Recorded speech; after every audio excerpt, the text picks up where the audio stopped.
প্রধানমন্ত্রী তারেক রহমান এবং তার কন্যা জায়মা রহমানকে নিয়ে গতকাল শিবির একটা অসভ্য ফেসবুক পোস্ট ছেড়েছে। সেটা আবার আওয়ামী লীগের সমর্থকরা একেবারে সমস্বরে সবাই এটার নিন্দা জানাচ্ছে।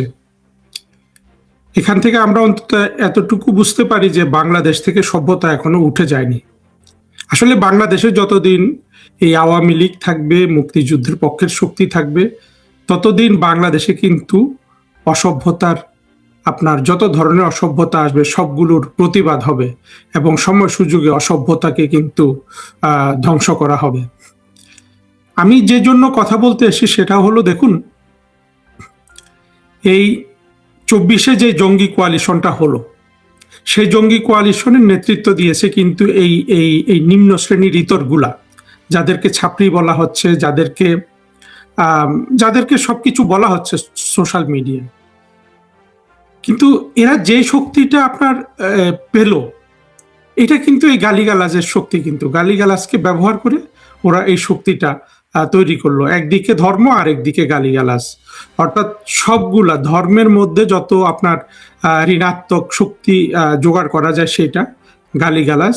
এবং এরা তো খুনি, এরা এরা এরা কত ধরনের খুন করেছে। 24-এর জঙ্গি আন্দোলন চলাকালে জঙ্গিরাই তো জঙ্গিদের মেরে ফেলেছে। এই আবু সাইদ, মুগ্ধ, এগুলা সব তো জঙ্গিরাই মেরেছে। এদের দুজনকে কিন্তু জঙ্গিরা মেরেছে। ওই আবু সাইদকে পুলিশ রাবার বুলেট ছুঁড়েছে, তারপর জঙ্গিরা টেনে নিয়ে গিয়ে মাথার পেছনে থেতলিয়ে ওকে মেরে ফেলেছে। এই নাটকগুলো আমরা জানি সবাই, কিন্তু যে জিনিসটা আমাদের বুঝতে হবে যে এই জঙ্গিদের কিন্তু গায়ে লাগে। তারেক রহমান সাহেব যে ক্ষমতায়, বিএনপি যে রাষ্ট্র ক্ষমতায়, এটা কিন্তু জঙ্গিগুলার গায়ে লাগে। আপনি ঢাকা শহরের সবচেয়ে কুৎসিততম জঙ্গি হলো ফুয়াদ আর শাহরিয়ার, তারপরে মাসুদ, এগুলা হলো ঢাকা শহরের কুৎসিততম জঙ্গি। এই জঙ্গিদের কিন্তু গায়ে লাগে। ওদের কথাবার্তা দেখলে বুঝবেন, ওদের মনে হয় যে ওরা যেখানেই যা বলুক, টকশো করুক, এটা ওদের বিছুটি লাগানো আছে গায়ের মধ্যে।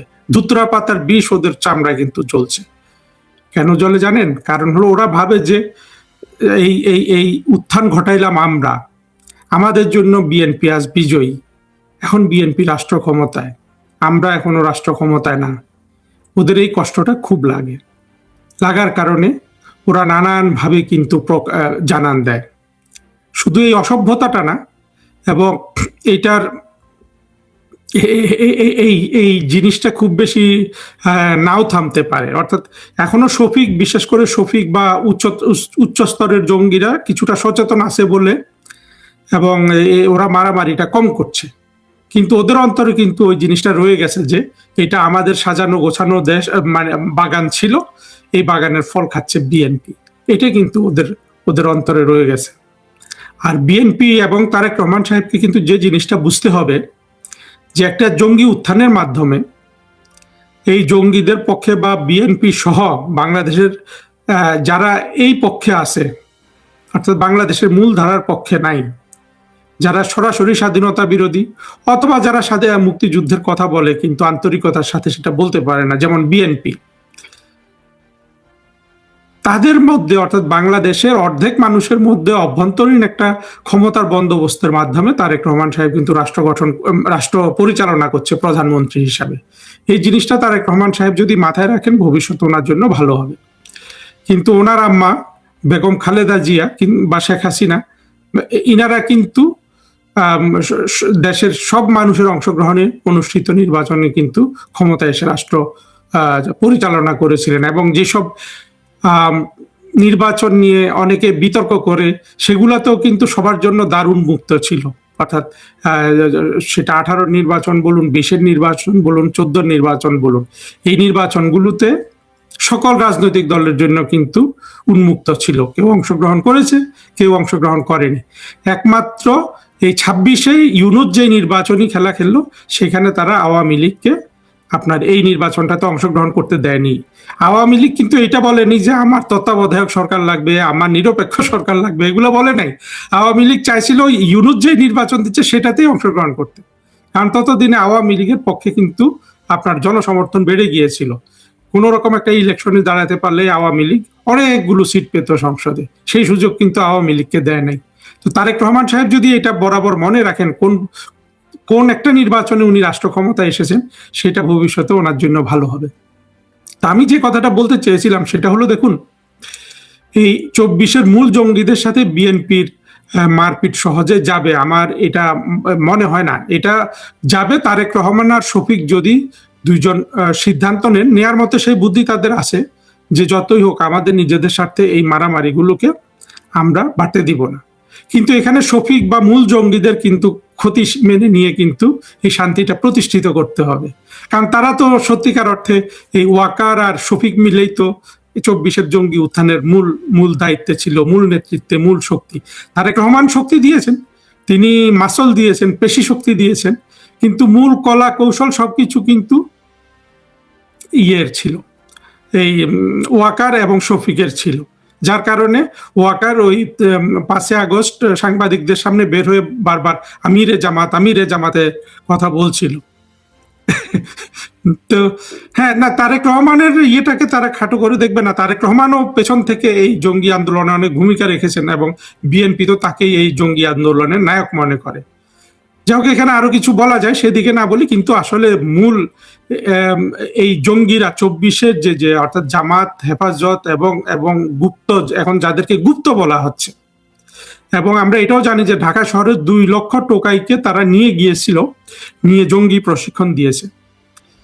তারা ওদের পর্যায়ের উন্মত্ততা তো ছাত্র দলের ছেলে মেয়েরা করতে পারবে না। বিএনপির যারা সমর্থক, বিএনপির যারা নেতাকর্মী, তারা তো আসলে এই ট্রেনিং প্রাপ্ত জঙ্গি না।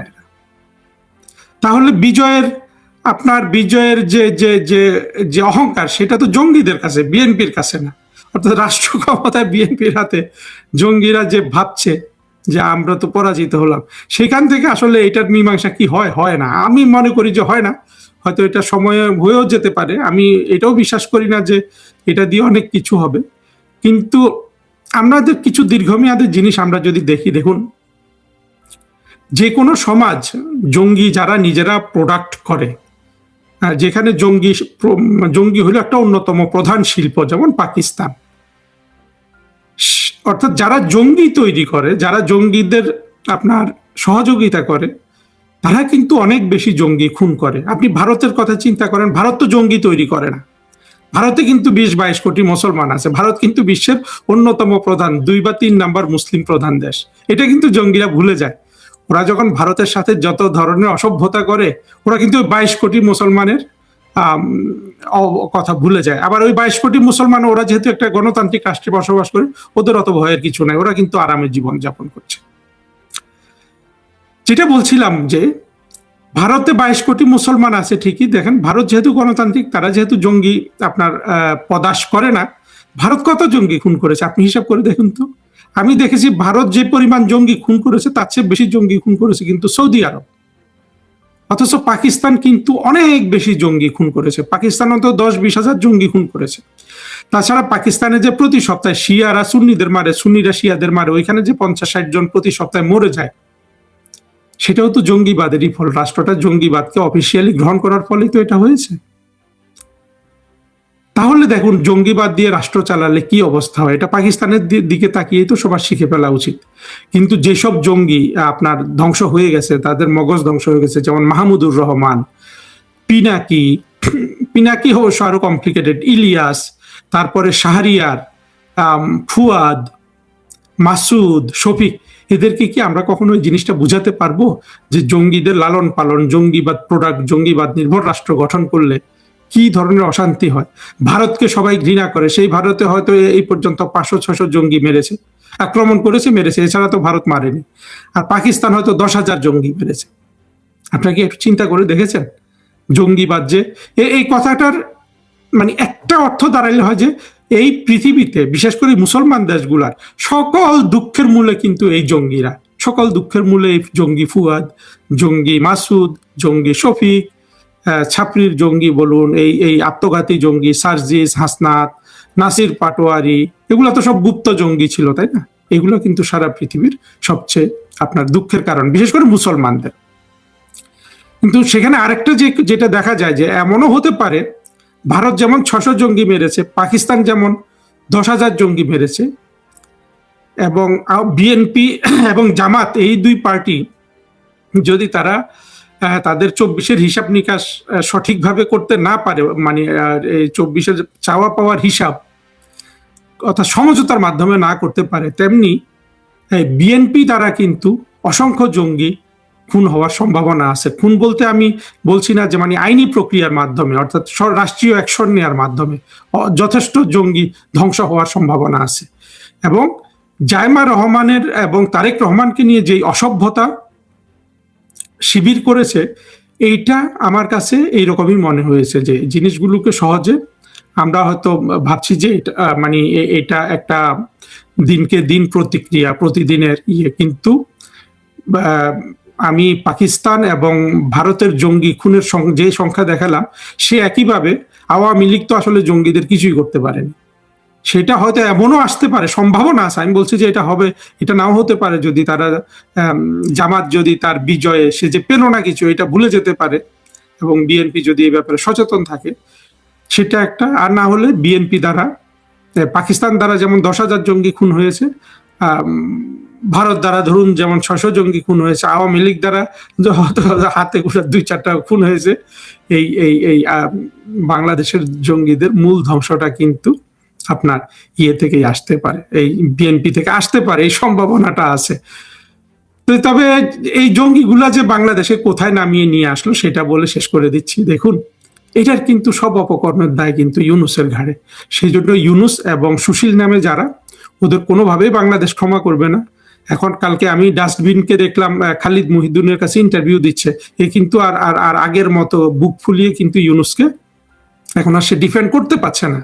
এই ডাস্টবিন শফিক, ইউনূস, দেবপ্রিয়, বদিউল আলম মজুমদার, ইউনূসের ডাকাতের যে দলটা ক্ষমতা নিয়েছিল, এদের বেশিরভাগ, এদের সাথে এবং 24-এর মূল জঙ্গি, এদের কিন্তু বাংলাদেশ কখনো ক্ষমা করবে না, এবং এদের জন্য অত্যন্ত দুঃখের দিন সামনে অপেক্ষা করছে।